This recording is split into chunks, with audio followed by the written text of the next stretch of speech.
नमस्कार। मनीषा वाचा कर्मणा, माने मन से, वाणी से और कर्म से क्या हमारे जीवन की दिशा।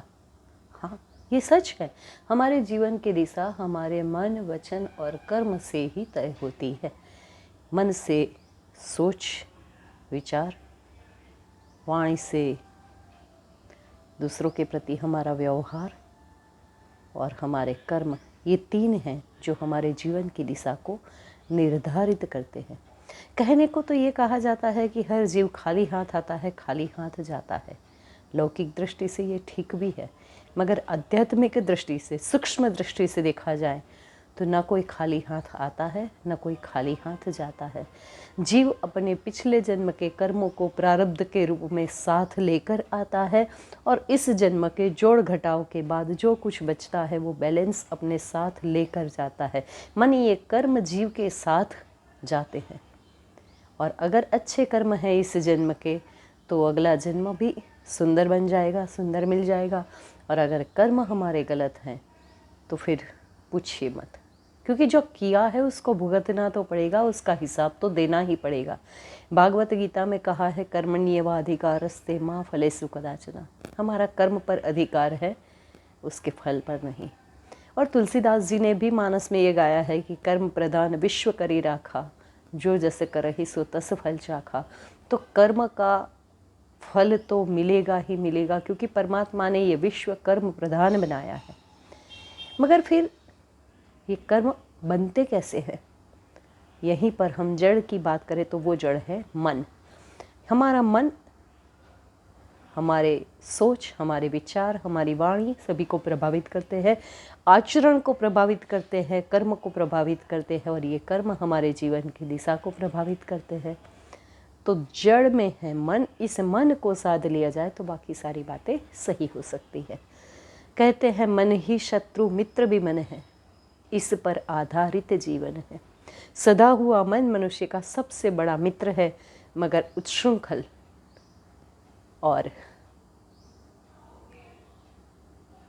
असहिष्णु, अमर्यादित मन मनुष्य का सबसे बड़ा दुश्मन भी है। तो मन को साधना है। कैसा है ये मन? बहुत सुंदर बात कही महात्मा आनंद स्वामी ने।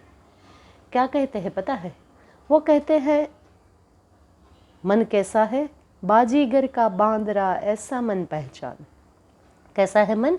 बाजीगर के बंदर जैसा। क्या करता है बाजीगर का बंदर? बाजीगर का बंदर बाजीगर के इशारों पर खेल दिखाता है।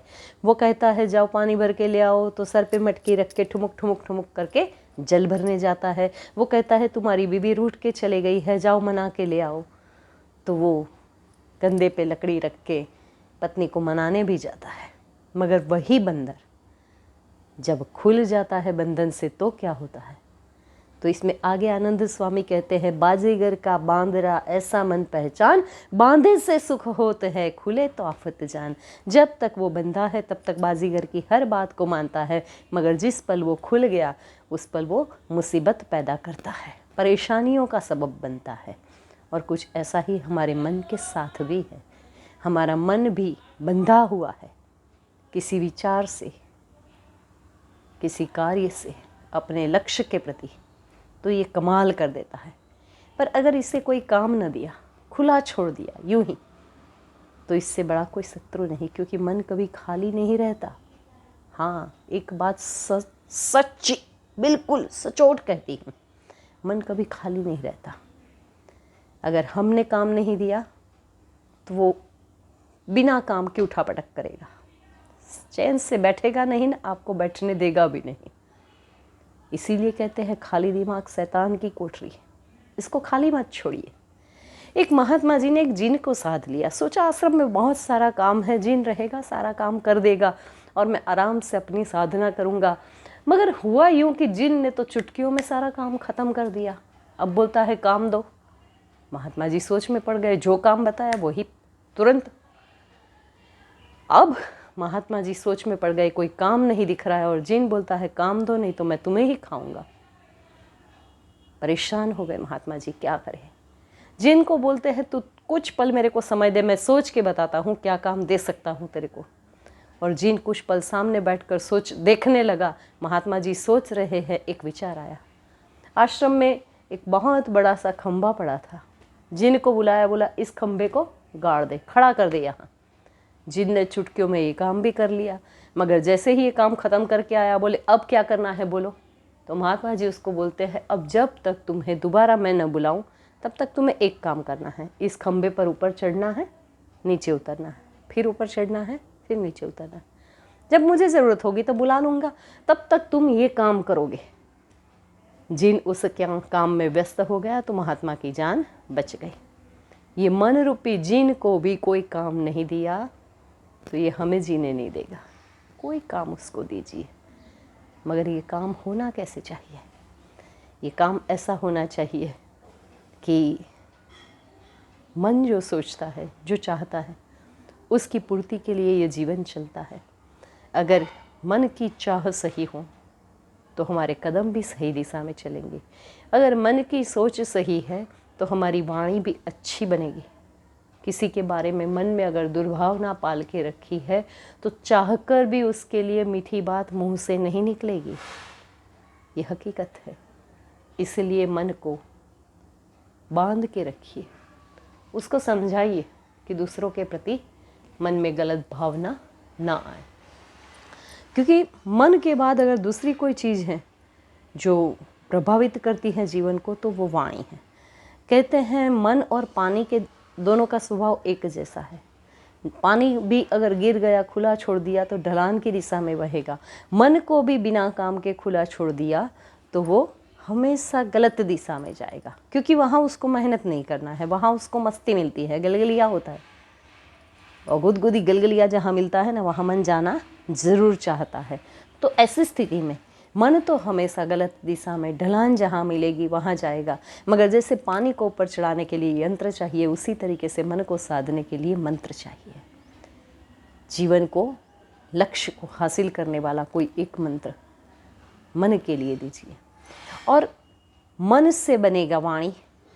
मन हमारा शुद्ध है तो किसी के भी प्रति वाणी हमारी सुंदर होगी, सहृदयतापूर्वक होगी, किसी के दिल को चुभने वाली नहीं, किसी के दिलों को जोड़ने वाली बातें कहें, कैची नहीं, सुई धागा बने। कबीर जी ने गाया है, ऐसी वाणी बोलिए मन का आपा खोए, और इनको शीतल करें आपहु शीतल हो। तो वाणी मीठी हो, दूसरों के दुखों को हरने वाली हो। ऐसी वाणी ना कहें कि जो हमारी, कई लोगों की आदत होती है ये, मुंह खोला माने सिर्फ डंक मारना, जैसे पिछले जन्म में बिच्छू थे ना। ये मत कीजिए। हो सके तो किसी का दर्द हल्का कर लीजिए, हो सके तो किसी का दुख बांट लीजिए, और नहीं बांट सकते तो कम से कम अपनी ओर से उसमें बढ़ोतरी ना हो, इतना प्रयत्न तो हमारा होना ही चाहिए। मीठी वाणी कोई बहुत ज़्यादा पैसा नहीं लगता है, थोड़ा सा अभ्यास लगता है, मगर मीठी वाणी से दुश्मनों को भी दोस्त बनाया जा सकता है, और कटु वाणी दोस्तों को भी दुश्मन बना देती है, अपनों को भी दूर कर देती है। इसलिए वाणी के प्रति सजग। और तीसरी जो बात है, कर्म, कर्म के प्रति सजग इसलिए क्योंकि जैसे तुलसीदास जी ने कहा है, कर्म प्रधान विश्व करी राखा। हमारे कर्मों का हिसाब परमात्मा करते ही करते हैं, और इतना अकाट्य है ये सिद्धांत कि भगवान ने इसमें से अपने पिता को, अपने आप को भी मुक्त नहीं किया, हम भी नहीं बचेंगे। दशरथ राजा ने छुपकर तीर मारा था श्रवण को, और उस तीर की वजह से श्रवण के प्राण गए। श्रवण के माता पिता ने शाप दिया कि हमारी तरह तुम भी पुत्र वियोग में तड़पते हुए मरोगे, तो उसी तरीके से दशरथ राजा के प्राण पुत्र वियोग में तड़पते हुए गए। ये हम सभी जानते हैं। भगवान के पिता होकर भी उन्हें कर्मफल से मुक्ति नहीं, तो हमें भी नहीं मिलेगी। इसलिए मन को साधिए, विचारों को सही कीजिए, वाणी मीठी मधुर रखिए, और कर्मों के प्रति सजगता रखिए। गुरुदेव कहते हैं, महापुरुषों ने कहा है, क्या कहा है? महापुरुषों ने ये कहा है कि अपना सुधार संसार की सबसे बड़ी सेवा है। ये कहा है कि मनुष्य अपने भाग्य का निर्माता आप हैं। हम आज जैसे भी हैं, बीते हुए कल में हमारे किए हुए कर्मों का नतीजा है, और अगर आज हमारे कर्म अच्छे हो जाएंगे तो आने वाला कल भी हमारा खूब सुंदर होगा। इसलिए सुंदर मन, निर्मल वाणी और उज्ज्वल कर्म ये जीवन को श्रेष्ठ दिशा देने के लिए अत्यंत आवश्यक है। नमस्कार।